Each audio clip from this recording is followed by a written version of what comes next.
Red knows it's dangerous in the woods. It's where the snakes, the wolves, and the men live. But she has no choice.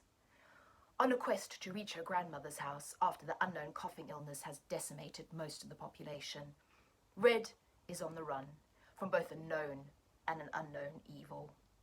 But it's eat or be eaten for a woman alone in the woods.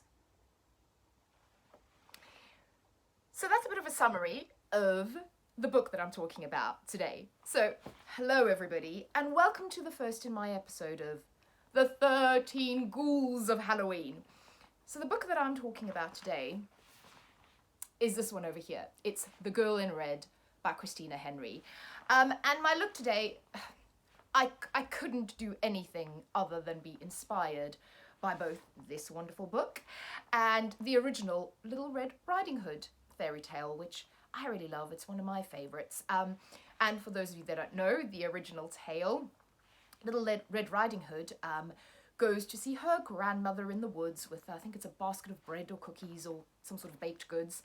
And the wolf stops her. And in the original, kind of the original version of the fairy tale, the wolf eats the grandmother, and Little Red Riding Hood ends up having to carve open the wolf and get her mother out of its belly.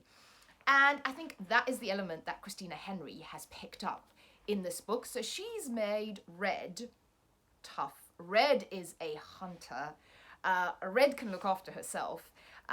She may be alone in the woods and there may be some creepy shit happening around her, but she's no wuss. And that's what I love about this book. It's fantastic. So I had a great time reading this.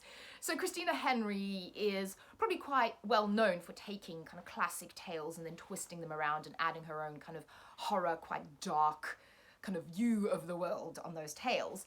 And she's done it with Alice in Wonderland, which is a series of hers that I really love. And she's done it again with this one. So what made this book doubly kind of interesting at this point in history was, clearly I don't read synopses very well. I didn't realise that, yes, this is kind of a take on Little Red Riding Hood, and you've got Red, who is the main character, but also you've got this disease that has decimated most of the population and starts with a cough. Yeah, I didn't know that was in there, but that's in there. So I would say kind of a trigger warning, obviously, under the current circumstances, but I found it quite interesting, a bit like, maybe I'm just a sucker for punishment, a bit like reading Station 11. I found that interesting because it kind of merged in with what's going on at the moment. So you have that element, and you also have kind of the human element of horror in here as well, is that, you know, just because you're human doesn't mean you aren't one of the monsters. That going on in here. What I love about this book as well is it really represents some diversity in horror, which is not something you find too much of. So what's fantastic about Red in the story is that she is biracial. She is also queer. And it's just really nice to have a protagonist that kind of is on the page as a bit of a diverse character. She also has disability rep, so Red she has a prosthetic leg on one side, so I think all of those things are just really cool to have a character who kind of represents something a little bit more diverse, a main character in horror. There's also no romance in this book, which is actually really nice. I don't always want like horror books with romance. I want a horror book to be a horror book. There are some really kind of creepy, scary elements. There's a bit of body horror in this. But my main takeaway was kind of the toughness of Red.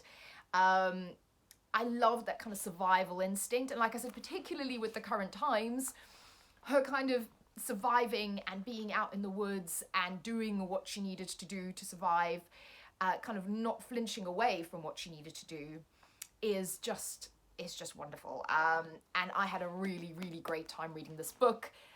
Like I said, if you can take the kind of the parallels with what is happening in the world today, I think it's interesting. I think it's an interesting time to read it.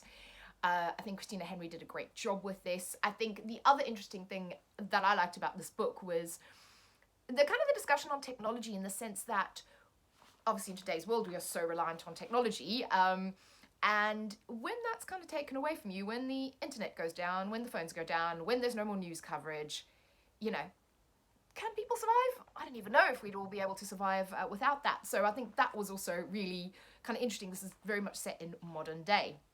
So yeah, so I really like this. I liked the main character. No, I didn't like it. I loved the main character. I loved how tough Red was, and kind of her viewpoint on life and the fact that she was the one trying to drive her family to action. Yeah, it's great. I really love this book. I kind of thought Christina Henry wouldn't let me down, and she didn't. So yeah, this is a great, creepy, kind of spooky season read, and also, like I said, with some diversity and with a tough female main character. Yeah, this is a good one. Thank you all for watching. I hope you enjoyed that. I will be back with more ghouls, obviously. This is just one of 13. I hope you're all keeping well and safe. And yeah, I will speak to you all again very soon. Bye.